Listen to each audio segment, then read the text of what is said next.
Hello my dear students, welcome back to my YouTube channel. मेरे YouTube channel पर आप लोग का बहुत बहुत स्वागत है। डियर स्टूडेंट, आज की क्लास में हम लोग TGT, PGT, LT, GIC, UGC net और अन्य प्रतियोगी परीक्षाओं के लिए इतिहास विषय के महत्वपूर्ण प्रश्नों का प्रैक्टिस करेंगे। और इतिहास के ये जो प्रश्न आपको प्रैक्टिस कराए जा रहे हैं, इस समय मध्यकालीन भारत से कराए जा रहे हैं। प्राचीन भारत के जो महत्वपूर्ण प्रश्न थे उनको हम लोगों ने पहले ही क्लासेस में कर लिया है। अभी देखिए, मध्यकालीन भारत के आपके प्रश्नों की प्रैक्टिस की जा रही है। और मध्यकालीन भारत में हम लोगों ने अब तक 5 क्लासेस कर ली है, जिसमें विभिन्न प्रकार के जो है मध्यकालीन भारत से प्रश्नों को हम लोगों ने प्रैक्टिस किया है। आज की क्लास जो है आपके मध्यकालीन भारत की 6ठी क्लास है। और इसमें हम लोगों को जो है मुगल वंश से संबंधित जो प्रशासनिक और राजनीतिक इतिहास के प्रश्न थे उनका प्रैक्टिस करना है। प्रशासनिक और राजनीतिक इतिहास के जो मुगलों से संबंधित थे, हम लोगों ने पिछली क्लास में भी उनका प्रश्न प्रैक्टिस किया था। तो आज देखिए उसके कुछ और भी जो बचे हुए प्रश्न थे उनको भी प्रैक्टिस हम लोग करेंगे। देखिए आज की जो क्लास है आपके इतिहास की, देखिए टोटल में जो है 21वीं क्लास यानी 20 क्लासेस की प्रैक्टिस हम लोगों ने अभी तक कर लिया और ये मध्यकालीन भारत की 6ठी क्लास है। तो चलिए आज की क्लास को भी पहले की तरह ही बेहतर तरीके से व्याख्या के साथ हल किया जाए, जिससे क्या होगा कि आपको एग्जाम में किसी भी प्रकार का प्रश्न जो है अगर आता है तो आपको उसको सॉल्व करने में किसी भी प्रकार की समस्या ना हो। तो चलिए शुरू किया जाए। देखिए आज की क्लास भी किसकी है? मध्यकालीन भारत के इतिहास की है। और ये कौन सी क्लास है? 6वीं क्लास है मध्यकालीन भारत से। और इसमें हम लोग को देखिए क्या पढ़ना है, कौन से प्रश्न हल करने हैं? मुगल वंश से संबंधित राजनैतिक और प्रशासनिक इतिहास की। और ये राजनैतिक और प्रशासनिक इतिहास की दूसरी क्लास है। इसके पिछली वाली क्लास में हम लोगों ने इससे संबंधित पहली क्लास का प्रैक्टिस किया था, जिसमें हम लोगों ने 30 महत्वपूर्ण प्रश्नों की प्रैक्टिस की थी। आज की क्लास में भी हम लोगों को 30 महत्वपूर्ण प्रश्नों की प्रैक्टिस करें। तो चलिए आज की क्लास को शुरू किया जाए। देखिए आज की क्लास का सबसे पहला प्रश्न है कि मुगल काल में मीर सामन जो है किस विभाग का प्रमुख होता था? तो मीर सामन का विभाग पूछा जा रहा है। तो पहला देखिए दिया राजस्व विभाग, दूसरा दिया शाही भंडार और वस्त्र विभाग, तीसरा दिया है न्याय विभाग और चौथा दिया है डाक विभाग। तो देखिए जो मीर सामन था वो डाक विभाग का प्रमुख, न्याय विभाग का नहीं, राजस्व विभाग का नहीं, बल्कि शाही भंडार और वस्त्र विभाग का था। तो इस क्वेश्चन का राइट ऑप्शन क्या हो जाएगा? Option number B. देखिए आंसर बी होगा। व्याख्या क्या होगा कि मीर सामन जो है शाही दरबार के भंडार, वस्त्र, फर्नीचर, हथियारों और महल संबंधी सामान की व्यवस्था का प्रमुख अधिकारी था। अगला क्वेश्चन देखिए दिया है मुगल शासन में सद्र-ए-सुदूर का कार्य क्या था? यानी सद्र-ए-सुदूर नामक जो अधिकारी होता था उसका क्या काम होता था? तो पहला देखिए दिया है धार्मिक एवं दान संबंधी कार्य, दूसरा दिया है न्यायिक कार्य, तीसरा दिया है सैनिक नियुक्ति और चौथा दिया है भूमि मापन। तो मुगल काल में देखिए जो सद्र-ए-सुदूर होता था उसका काम देखिए भूमि मापन नहीं, सैनिक नियुक्ति नहीं, न्यायिक कार्य नहीं, बल्कि धार्मिक और दान संबंधी कार्य होता था। तो इस क्वेश्चन का राइट ऑप्शन क्या हो जाएगा? Option number A. सही उत्तर क्या है? ए। देखिए आंसर ए है। व्याख्या क्या होगा कि सद्र-ए-सुदूर जो है साम्राज्य के धार्मिक मामलों और अनुदान यानी मदद मास के वितरण का प्रभारी अधिकारी होता था। अगला क्वेश्चन देखिए दिया है मुगल काल में मुफ्ती किसे कहा जाता था? पहला ऑप्शन देखिए कानून बनाने वाला, दूसरा दिया कर अधिकारी, तीसरा दिया धार्मिक विधि का ज्ञाता और चौथा दिया है सैनिक प्रमुख। देखिए मुगल काल में जो मुफ्ती होता था वो सैनिक प्रमुख नहीं होता था, कानून बनाने वाला नहीं, कर अधिकारी नहीं, बल्कि धार्मिक विधि का ज्ञाता। इस क्वेश्चन का राइट ऑप्शन क्या हो जाएगा? Option number C. सही उत्तर क्या है? सी। देखिए आंसर सी है। व्याख्या क्या होगा कि मुफ्ती जो है इस्लामी कानून का ज्ञाता होता था, जो काजी को धार्मिक निर्णय देने में सहायता करता था। अगला क्वेश्चन देखिए दिया है मुगल शासन में काजी उल कुजात कौन होता था? तो पहला ऑप्शन देखिए दिया सेना प्रमुख, दूसरा दिया है सर्वोच्च न्यायाधीश, तीसरा दिया वित्त अधिकारी, चौथा दिया धार्मिक गुरु। तो मुगल शासन में जो काजी उल कुजात होता था, देखिए सेना का प्रमुख नहीं, वित्त अधिकारी नहीं, धार्मिक गुरु नहीं, बल्कि सर्वोच्च न्यायाधीश होता था। तो इस क्वेश्चन का राइट ऑप्शन क्या हो जाएगा? Option number B. सही उत्तर क्या है? बी। देखिए आंसर क्या है? बी। व्याख्या क्या होगा कि काजी उल कुजात जो है मुगल शासन का सर्वोच्च न्यायिक अधिकारी था, जो शरीयत यानी कानून के अनुसार निर्णय देता था। ठीक, अगला क्वेश्चन देखिए दिया, मुगल काल में वक्फ का क्या अर्थ था? पहला ऑप्शन दे दिया धार्मिक दान की भूमि, दूसरा दिया युद्ध कर, तीसरा दिया सैनिक अनुदान, चौथा दिया राजस्व क्षेत्र। तो मुगल काल में देखिए वक्फ का अर्थ क्या होता था? राजस्व क्षेत्र नहीं, सैनिक अनुदान नहीं, युद्ध कर नहीं, बल्कि धार्मिक दान की भूमि। तो इस क्वेश्चन का राइट ऑप्शन क्या हो जाएगा आपका? Option number A. सही उत्तर क्या है? ए।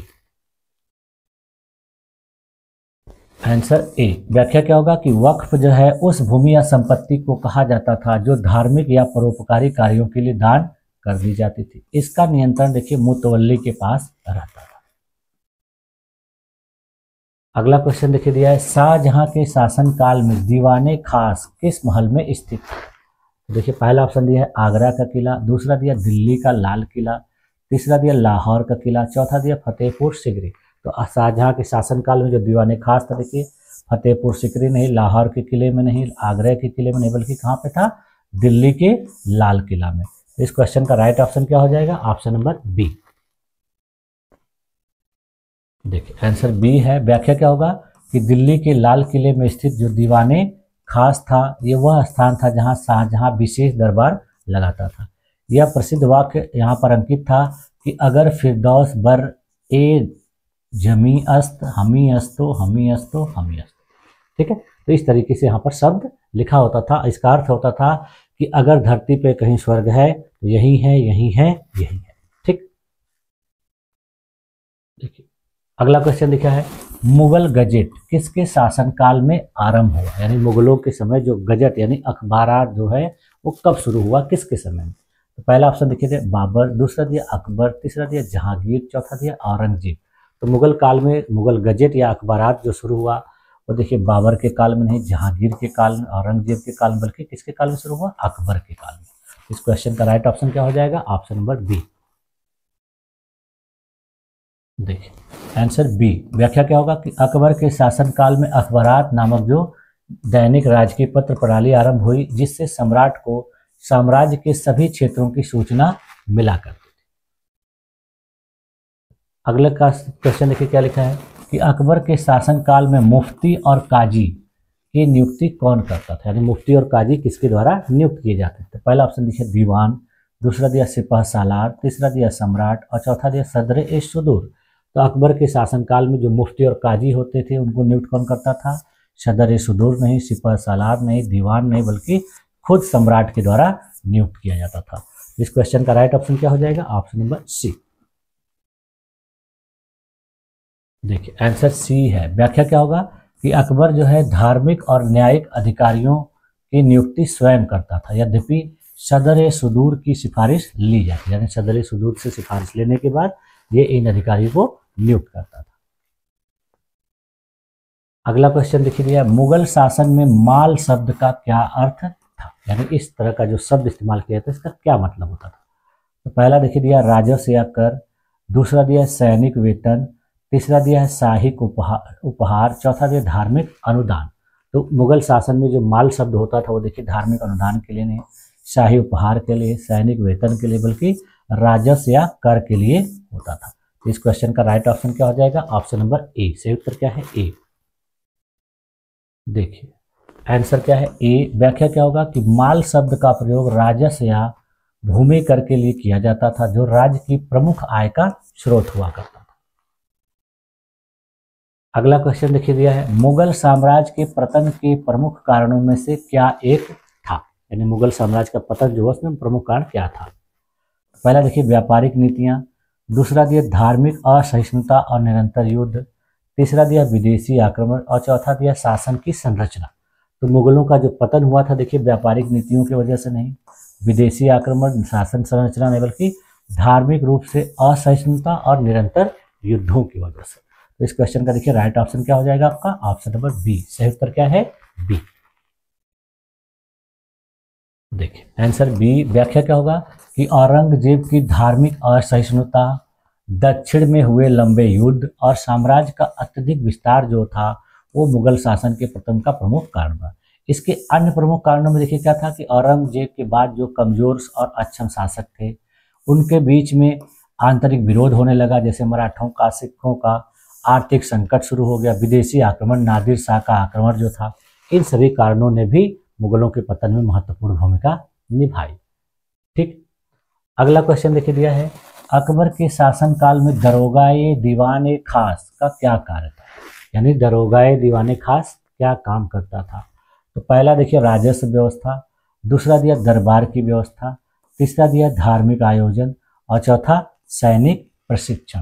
तो अकबर के शासनकाल में जो दरोगाए दीवाने खास था वो क्या काम करता था? देखिए राजस्व व्यवस्था नहीं, धार्मिक आयोजन नहीं, सैनिक प्रशिक्षण नहीं, बल्कि दरबार की व्यवस्था करता था। तो इस क्वेश्चन का देखिए राइट ऑप्शन क्या हो जाएगा आपका? ऑप्शन नंबर बी, सही उत्तर क्या है? बी। देखिए आंसर क्या है? बी। व्याख्या क्या होगा कि दरोगाए दीवाने खास जो है दरबार की विशेष बैठकों और औपचारिक आयोजनों की व्यवस्था का प्रमुख अधिकारी था। अगला क्वेश्चन देखिए दिया, मुगल दरबार में वकील शब्द का क्या अर्थ था? यानी वकील शब्द किसके लिए प्रयोग किया जाता था? तो पहला ऑप्शन देखिए दिया है न्यायाधीश, दूसरा दिया है प्रधानमंत्री, तीसरा दिया है सैनिक प्रमुख और चौथा दिया है धार्मिक गुरु। तो वकील शब्द का प्रयोग देखिए न्यायाधीश के लिए नहीं, सैनिक प्रमुख के नहीं, धार्मिक गुरु के लिए, बल्कि किसके लिए होता था? प्रधानमंत्री के लिए। तो इस क्वेश्चन का राइट ऑप्शन क्या हो जाएगा आपका? Option number B. सही उत्तर क्या है? बी। देखिए आंसर क्या है? बी। व्याख्या क्या होगा कि मुगल शासन में वकील जो है सम्राट का प्रमुख सलाहकार या प्रधानमंत्री होता था। बाबर और हुमायूं के शासन काल में इस पद की विशेष महत्वता। अगला क्वेश्चन देखिए, मुगल प्रशासन में दीवाने खालसा का कार्य क्या था? यानी दीवाने खालसा जो है क्या काम करता था? तो पहला ऑप्शन देखिए धार्मिक मामलों की देखरेख, दूसरा दिया राज्य की आय और व्यय का हिसाब, तीसरा दिया सेनाओं की नियुक्ति और चौथा दिया डाक व्यवस्था। तो मुगल शासन में देखिए दीवाने खालसा जो है वो धार्मिक मामलों की देखरेख नहीं, सेनाओं की नियुक्ति नहीं, डाक व्यवस्था नहीं, बल्कि राज्य की आय और व्यय का हिसाब रखता था। तो इस क्वेश्चन का राइट ऑप्शन क्या हो जाएगा आपका? Option number B. सही उत्तर क्या है? बी। देखिए आंसर क्या है? बी। व्याख्या क्या होगा कि दीवाने खालसा जो है राज्य के राजस्व विभाग का प्रमुख कार्यालय था जो आय और व्यय का लेखा रखता था। अगला क्वेश्चन देखिए दिया है, मुगल काल में फौजदार का क्या कार्य था? यानी फौजदार जो काम करता था वही पूछा जा रहा है। तो पहला देखिए दिया सैनिक व प्रशासनिक अधिकारी, दूसरा दिया धार्मिक प्रचारक, चौथा दिया कर अधिकारी और चौथा दिया न्याय अधिकारी। तो मुगल का साल में देखिए जो फौजदार था वो देखिए न्याय अधिकारी नहीं था, कर अधिकारी नहीं, धार्मिक प्रचारक नहीं, बल्कि सैनिक और प्रशासनिक अधिकारी था। तो इस क्वेश्चन का देखिए राइट ऑप्शन क्या हो जाएगा? Option number A. सही उत्तर क्या है? ए। देखिए आंसर क्या है? ए। व्याख्या क्या होगा कि फौजदार जो है प्रांत के एक जिले या क्षेत्र का सैनिक और प्रशासनिक प्रमुख होता था। उसका कार्य क्या होता था? कानून व्यवस्था को बनाए रखना। अगला क्वेश्चन देखिए दिया, मुगल शासन में सूबेदार कौन होता था? यानी सूबेदार किसे कहा जाता था? तो पहला देखिए गांव का अधिकारी, दूसरा दिया प्रांत का प्रमुख अधिकारी, तीसरा दिया सेनापति और चौथा दिया है धार्मिक प्रमुख। तो मुगल शासन में जो सूबेदार होता था देखिए वो धार्मिक प्रमुख नहीं, सेनापति नहीं, गांव का अधिकारी नहीं, बल्कि प्रांत का प्रमुख अधिकारी होता था। तो इस क्वेश्चन का देखिए राइट ऑप्शन क्या हो जाएगा आपका? Option number B. सही उत्तर क्या है? बी। Answer B. व्याख्या क्या होगा कि सूबेदार जो है प्रांत का गवर्नर होता था जो प्रशासन, न्याय और सैन्य व्यवस्था का प्रमुख अधिकारी होता था। उसके अधीन दीवान, बख्शी और काजी लोग कार्य करते थे। ठीक, अगला क्वेश्चन देखिए भैया, अकबर के शासन काल में सिपह सालार कौन होता था? यानी अकबर के शासन काल में सिपह सालार किसे कहते थे? देखिए पहला ऑप्शन दिया वित्त अधिकारी, दूसरा दिया सेनापति, तीसरा दिया धार्मिक अधिकारी और चौथा दिया है न्यायाधीश। तो अकबर के शासनकाल में जो सिपह सालार होता था देखिए वो वित्त अधिकारी नहीं, धार्मिक अधिकारी नहीं, न्यायाधीश नहीं, बल्कि सेनापति होता था। ठीक है, तो इस क्वेश्चन का राइट ऑप्शन क्या हो जाएगा आपका? Option number B. सही उत्तर क्या है? बी। आंसर क्या है? बी। व्याख्या क्या होगा कि सिपह सालार जो है मुगल सेना का सर्वोच्च सेनापति होता था जो सम्राट की सेना का संचालन करता था। अगला क्वेश्चन देखिए दिया है, अकबरनामा में अकबर की प्रशासनिक नीति का वर्णन किस भाग में मिलता है? यानी अकबरनामा जो रचना थी तो उसमें अकबर की प्रशासनिक नीति किस भाग में लिखी गई है पूछा जा रहा है। तो देखिए पहला भाग दिया है, पहला ऑप्शन, दूसरा भाग, तीसरा भाग, चौथा भाग।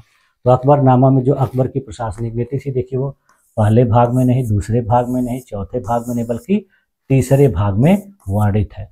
इस क्वेश्चन का राइट ऑप्शन क्या हो जाएगा? Option number C. सही उत्तर क्या है? सी।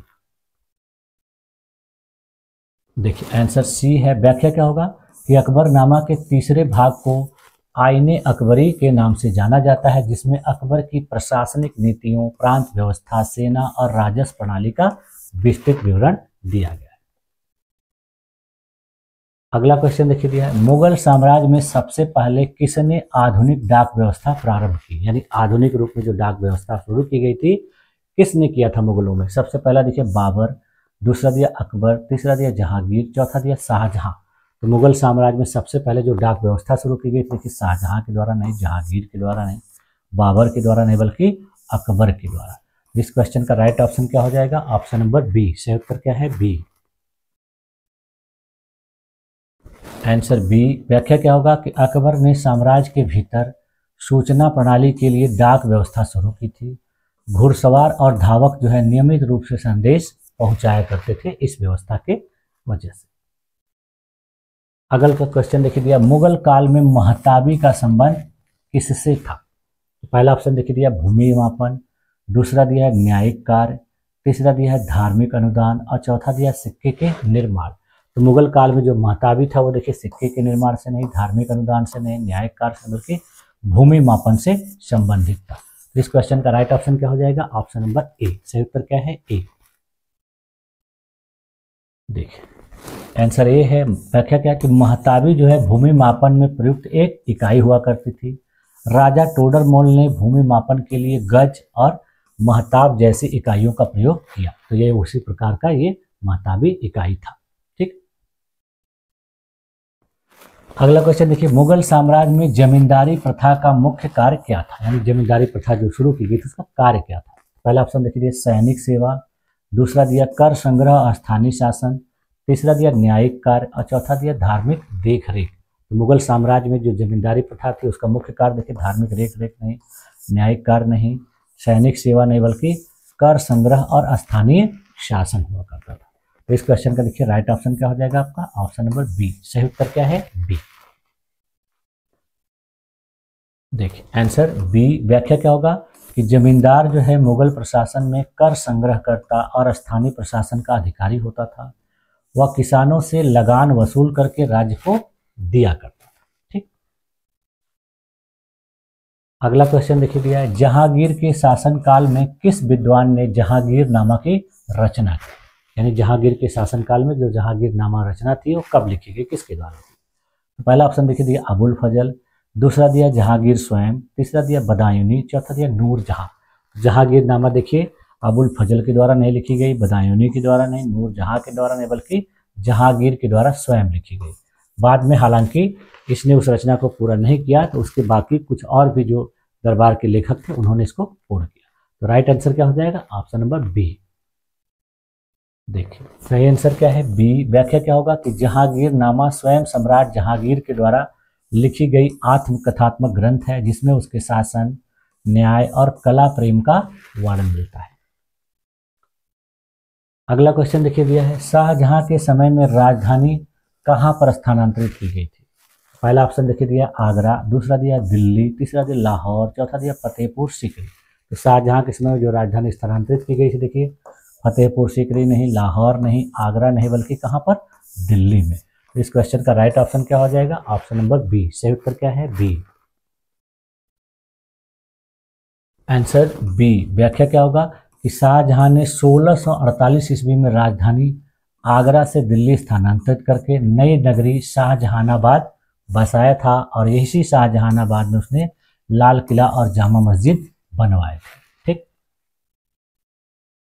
अगला क्वेश्चन देखिए दिया है, मुगल दरबार में मीर बख्शी का कार्य क्या था? यानी मीर बख्शी क्या काम करता था? तो पहला ऑप्शन देखिए दिया वित्त विभाग का प्रमुख, दूसरा दिया सैनिक विभाग का प्रमुख, तीसरा दिया धार्मिक विभाग का प्रमुख और चौथा दिया है न्याय विभाग का प्रमुख। तो देखिए जो मीर बख्शी था वो वित्त विभाग का प्रमुख नहीं था, धार्मिक विभाग का नहीं, न्याय विभाग का नहीं, बल्कि सैनिक विभाग का प्रमुख था। तो इस क्वेश्चन का राइट ऑप्शन क्या हो जाएगा आपका? Option number B. सही उत्तर क्या है? बी। देखिए आंसर क्या है बी। व्याख्या क्या होगा कि मीर बख्शी जो है मुगल साम्राज्य के सैनिक विभाग का प्रमुख था, जो सैनिकों की नियुक्ति, वेतन और प्रमोशन की देखरेख किया करता था। अगला क्वेश्चन देखिए दिया, मनसब शब्द का वास्तविक अर्थ क्या था। पहला ऑप्शन देखिए दिया पद या रैंक, दूसरा दिया भूमि का क्षेत्र, तीसरा दिया सैनिक इकाई, चौथा दिया कर का प्रकार। तो मनसब शब्द देखिए कर के प्रकार के लिए नहीं, सैनिक इकाई के लिए, भूमि के क्षेत्र के लिए नहीं, बल्कि पद या रैंक के लिए इस्तेमाल होता था। तो इस क्वेश्चन का राइट ऑप्शन क्या हो जाएगा, ऑप्शन नंबर ए। सही उत्तर क्या है, ए। देखिए आंसर ए है। व्याख्या क्या होगा कि मनसब का अर्थ होता है पद या रैंक। तो मुगल शासन में किसी अधिकारी या सेनापति की स्थिति और वेतन उसी के मनसब के हिसाब से निर्धारित। अगला क्वेश्चन देखिए दिया, मुगल काल में जात और सवार का संबंध किससे था। तो पहला ऑप्शन देखिए दिया धार्मिक उपाधियां, दूसरा दिया मनसबदारी प्रणाली, तीसरा दिया न्याय व्यवस्था और चौथा दिया व्यापारिक कर। तो मुगल काल में देखिए जात और सवार जो है वो किससे संबंधित थे, व्यापारिक कर से नहीं, न्याय व्यवस्था से नहीं, धार्मिक उपाधियों से नहीं, बल्कि मनसबदारी प्रणाली से। तो इस क्वेश्चन का राइट ऑप्शन क्या हो जाएगा, ऑप्शन नंबर बी। सही उत्तर क्या है, बी। Answer B. व्याख्या क्या होगा कि जात जो है किसी अधिकारी की व्यक्तिगत रैंक और सवार उसके अधीन घुड़सवार सैनिकों की संख्या। यानी जात क्या होता था कि उसका खुद का व्यक्तिगत रैंक और सवार उसके अधीन कितने घुड़सवार सैनिक हुआ करते थे। ये दोनों के थे मनसबदारी प्रणाली के महत्वपूर्ण घटक थे। अगला क्वेश्चन देखिए दिया है, औरंगजेब के शासन काल में किसने जजिया कर पुनः लगाया था। पहला ऑप्शन देखिए दिया है अकबर, दूसरा दिया जहांगीर, तीसरा दिया शाहजहां, चौथा दिया औरंगजेब। तो औरंगजेब के शासन काल में जो जजिया लगाया गया था देखिए वो किसी और के द्वारा नहीं, अकबर, जहांगीर, शाहजहां ने खुद औरंगजेब के द्वारा। तो इस क्वेश्चन का राइट ऑप्शन क्या हो जाएगा, ऑप्शन नंबर डी। सही उत्तर क्या है, डी। देखिए आंसर क्या है, डी। व्याख्या क्या होगा कि अकबर ने जजिया कर समाप्त किया था, परंतु औरंगजेब ने धार्मिक नीतियों के कारण 1679 ईस्वी में से फिर से लगा दिया। ठीक। अगला क्वेश्चन देखिए क्या है, मुगल काल में मुहतसिब का कार्य क्या था। यानी जो मुहतसिब होता था वो क्या काम करता था। तो पहला ऑप्शन देखिए राजस्व वसूल करना, दूसरा दिया धार्मिक आचार की निगरानी, तीसरा दिया न्याय देना, चौथा दिया सेना का नेतृत्व। तो मुगल काल में जो मुहतसिब था देखिए वो सेना का नेतृत्व नहीं करता था, न्याय नहीं देता था, राजस्व वसूल नहीं करता था, बल्कि धार्मिक आचार की निगरानी करता था। तो इस क्वेश्चन का राइट ऑप्शन क्या हो जाएगा आपका, ऑप्शन नंबर बी। सही उत्तर क्या है, बी। ठीक। देखिए आंसर बी। व्याख्या क्या होगा कि मुहतसिब वह अधिकारी था जो समाज में नैतिक और धार्मिक अनुशासन बनाए रखने के लिए जिम्मेदार होता। ठीक। अगला क्वेश्चन देखिए दिया है, आईने अकबरी में कितने खंड हैं। यानी आईने अकबरी नामक जो रचना थी वो कितने खंडों में विभाजित है। तो पहला ऑप्शन देखिए दिया 3, दूसरा दिया 4, 5, 2। तो आईने अकबरी में देखिए कितने खंड थे, 3 नहीं, 4 नहीं, बल्कि 5 खंड थे। तो इस क्वेश्चन का राइट ऑप्शन क्या हो जाएगा आपका, ऑप्शन नंबर सी। सही उत्तर क्या है, सी। ठीक। देखिए यहाँ पर गलत बी टाइप हो गया है, राइट आंसर क्या होगा, सी। व्याख्या क्या होगा कि आईने अकबरी जो है 5 खंडों में विभाजित है, जिसमें प्रशासन, दरबार, धर्म, संस्कृति और प्रांतों का विस्तृत विवरण दिया गया। और आईने अकबरी देखिए 5 खंडों में विभाजित है, न कि 3, जैसा कि कुछ स्रोतों में भ्रम। यानी कुछ स्रोतों में इसको 3 खंडों में बताया गया, लेकिन ये गलत है, भ्रम है। सही क्या है, 5 खंड। अगला क्वेश्चन देखिए, किस मुगल सम्राट के शासन काल में कलकत्ता में अंग्रेजों को कारखाना स्थापित करने की अनुमति मिली। यानी किस मुगल सम्राट ने अंग्रेजों को कलकत्ता में कारखाना बनाने के लिए परमिशन दिया था। तो पहला देखिए अकबर, दूसरा दिया जहांगीर, तीसरा दिया शाहजहां, चौथा दिया औरंगजेब। तो देखिए कलकत्ता में जो फैक्ट्री स्थापित करने की अनुमति अकबर के द्वारा नहीं, जहांगीर के द्वारा नहीं, शाहजहां, बल्कि उस समय शासनकाल किसका था, औरंगजेब का था। तो इस क्वेश्चन का देखिए राइट ऑप्शन क्या हो जाएगा आपका, ऑप्शन नंबर डी। सही उत्तर क्या है, डी।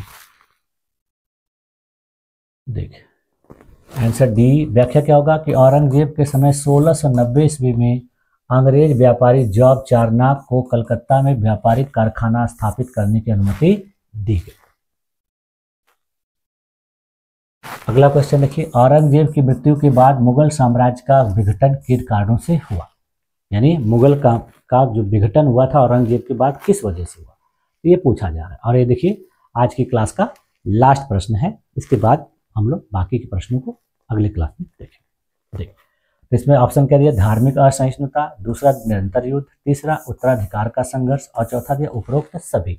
तो औरंगजेब की मृत्यु के बाद जो मुगल साम्राज्य के पतन का कारण था, देखिए वो धार्मिक असहिष्णुता भी थी, निरंतर युद्ध भी था, उत्तराधिकार के लिए इनके बीच में संघर्ष भी था। तो इस तरीके से इस क्वेश्चन का राइट ऑप्शन क्या हो जाएगा, उपरोक्त सभी। तो सही उत्तर क्या होगा आपका, ऑप्शन नंबर डी। सही उत्तर क्या है, डी। देखिए आंसर क्या है, डी। व्याख्या क्या होगा कि औरंगजेब की कठोर धार्मिक नीतियां, दक्षिण भारत में लंबे युद्ध और उत्तराधिकार संघर्षों ने साम्राज्य की शक्ति को छीण कर दिया, जिससे मुगल साम्राज्य का पतन आरंभ। ठीक, तो इस तरीके से देखिए आज की क्लास में हम लोगों ने मुगल साम्राज्य से संबंधित 30 महत्वपूर्ण प्रश्नों का बेहतर तरीके से व्याख्या के साथ प्रैक्टिस किया, और मैंने अपने तरीके से आप लोगों को जितना भी अच्छा से हो सकता है उतना अच्छे से इन प्रश्नों को हल कराने का प्रयास किया, और मुझे उम्मीद है कि आप लोगों को ये सारी चीज़ें अच्छी तरीके से समझ में आ गई होंगी। यदि किसी भी प्रकार का डाउट हो आपको किसी भी ऑप्शन में, तो आप मुझे कमेंट कर सकते हैं, मैं उसको चेक करूंगा और उसमें अगर कोई त्रुटि होगी तो ज़रूर सुधार करने का प्रयास करूँगा। ठीक है, तो आप लोगों ने मेरी इस क्लास में अपने आप को इतनी देर तक इतने धैर्यपूर्वक बनाए रखा, इसके लिए आप लोग का बहुत बहुत धन्यवाद। मिलते हैं नेक्स्ट क्लास में, तब तक के लिए थैंक यू।